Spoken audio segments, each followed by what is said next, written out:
গত ভিডিওতে আমি আপনাদের গার্ডেন অফ কেভসের ভেতরটা ঘুরিয়ে দেখিয়েছিলাম, আর আজ আমি চলে এসেছি মেঘালয়ের আরও একটি রহস্যময় গুহার সন্ধানে, যার নাম হচ্ছে মৌসুমাই কেভ। চেরাপুঞ্জি থেকে এর দূরত্ব ওই ধরুন 4 কিলোমিটার। আর যদি আপনি শিলং থেকে আসেন তাহলে আপনাকে ওই 54 থেকে 55 কিলোমিটার পথ পাড়ি দিয়ে আসতে হবে। পাহাড়ি রাস্তার সৌন্দর্য দেখতে দেখতে যে কখন পৌঁছে যাবেন সেটা আপনি টেরই পাবেন না। মৌসুমাই কেভের গেট থেকে মৌসুমাই কেভের দূরত্বটা বেশ খানিকটা, আর আপনাকে বেশ কয়েকটা সিঁড়ি ভেঙে ওপরে উঠতে হবে। আমি তো উঠতে উঠতে প্রায় হাঁপিয়েই যাচ্ছিলাম, আর আমার মতো সবারই অবস্থা এরকমই। তবে বেশ কয়েকটা সিঁড়ি বেয়ে কিন্তু আপনাকে ওপরে উঠতে হবে।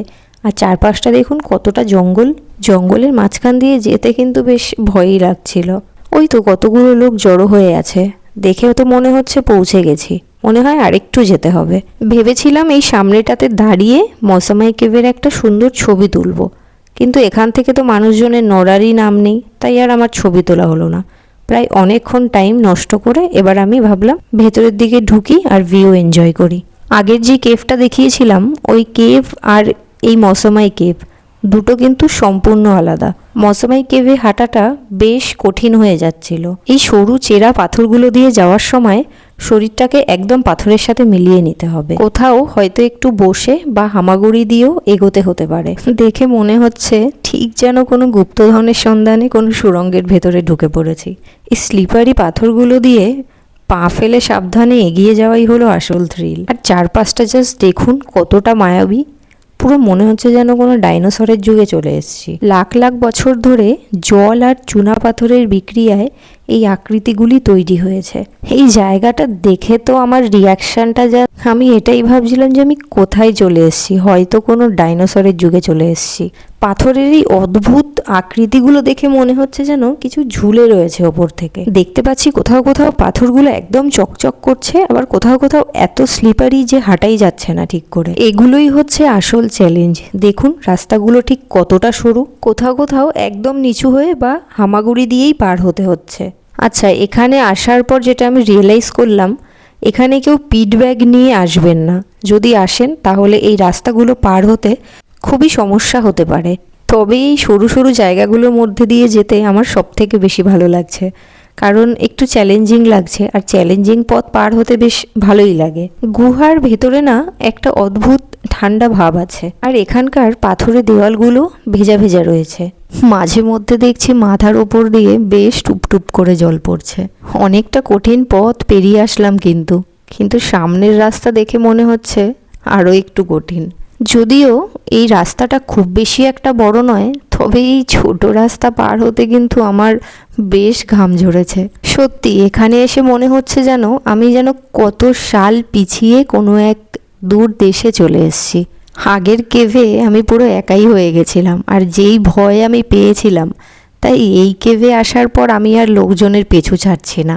সে আমাদের গ্রুপের লোকই হোক কিংবা অন্য কোনো গ্রুপের, লোকজনের সাথে আমি থাকবই। কারণ গুহার মধ্যে তো একটা অদ্ভুত রকমের গা ছমছমে পরিবেশ। আপনারাই দেখুন, দেখে মনে হচ্ছে না যেন কোনো এক কোথায় যেন একটা চলে এসছে, একটা কোনো রহস্যময় কোনো জায়গায়। এত কষ্টের মাঝে একটু পোজ আর স্টাইল না হলে চলে। একটা উঁচু পাথরের ওপর দাঁড়িয়ে পড়েছিলাম সানগ্লাসটা পরে। এই জায়গাটাতে বেশ খুব সুন্দর কয়েকটা ছবি তুলে নিলাম। তবে ভাবছি এবার নামবো কী করে, কারণ বড্ড বেশি স্লিপারি। একটু এদিক থেকে ওই দিক হলো, ওই পাশেই মনে হয় একটু খাদ মতো আছে, ওখানে গিয়েই পড়বো। তবে গুহার ভেতরের রাস্তা সত্যিই কঠিন। এখানে রীতিমতো হামাগুড়ি দিয়ে চলতে হচ্ছে। নিজেকে যেন এক চরম অগ্নি পরীক্ষার মধ্যে দিয়ে নিয়ে যাচ্ছি। দেখে মনে হতে পারে হয়তো অনায়াসেই চলে যাওয়া যাবে, কিন্তু প্রতিটা পদক্ষেপ এতটাই স্লিপারি আর পাথরগুলো এতটাই ধারালো, একটু ভারসাম্য হারালেই কিন্তু বিপদ। একটু এদিক থেকে ওই দিক হলেই পাথরের গায়ে লেগে কিন্তু কেটে যাওয়ার সম্ভাবনা রয়েছে। জীবন আর অ্যাডভেঞ্চার তো এটাই, যেখানে প্রত্যেকটা মুহূর্তে এক অজানা ভয় কাজ করে। এই মায়াবী আর রোমাঞ্চকর পথ আমাদের একটাই জিনিস শেখায়, যে গন্তব্য যতই কঠিন ও ভয়ানক হোক না কেন, মনের জোর থাকলে কিন্তু সবটাই জয় করা সম্ভব। এখন যেখান দিয়ে যাচ্ছি এখানে হাঁটার কোনো উপায় নেই, রীতিমতো হামাগুড়ি দিয়ে যেতে হচ্ছে। আর পাথরগুলো দেখেছো কেমন চকচক করছে, মানে এখানে পা ভালোভাবে দেওয়াই যাচ্ছে না, এত স্লিপ করছে। এই সংকীর্ণ গলি আর অন্ধকারের রাস্তা আমাদের যেন এক ধৈর্যের পরীক্ষা নিচ্ছে। এই জন্যই একটু আগে বলেছিলাম যে রাস্তা ছোট হলেও পেরোতে কিন্তু বেশ সময় লেগেছে, কারণ তোমরা দেখতেই পাচ্ছ রাস্তাগুলো কীরকম। স্ক্রিনে কিন্তু দেখে মনে হচ্ছে খুব সহজ, কিন্তু আমরা যারা ওখানে ছিলাম তারাই জানি যে প্রতিটা পদক্ষেপ ঠিক কতটা সাবধানে পা ফেলতে হয়েছে। শুধু এটাই ভাবছিলাম, প্রকৃতি ঠিক কত বছর ধরে এই পাথরগুলো গড়ে তুলেছে। এসব দেখে সত্যি নিজের চোখও সার্থক। মনের ভেতরে একটা নিস্তব্ধ শান্তিও আছে, আবার একটা উত্তেজনাও আছে। আমি ঠিক বলে বোঝাতে পারবো না, একটা ঠিক অন্যরকম অনুভূতি হচ্ছে। এই অনুভূতিটা তারাই ফিল করতে পারবে যারা চার দেওয়ালের গণ্ডি পেরিয়ে একটু বাইরে বেরিয়ে আসবে। মনে হচ্ছে যেন পৃথিবীর একদম গভীরে চলে গেছি। সত্যি কথা বলতে এই অ্যাডভেঞ্চারটা আমার জন্য একদম স্মরণীয় হয়ে থাকবে।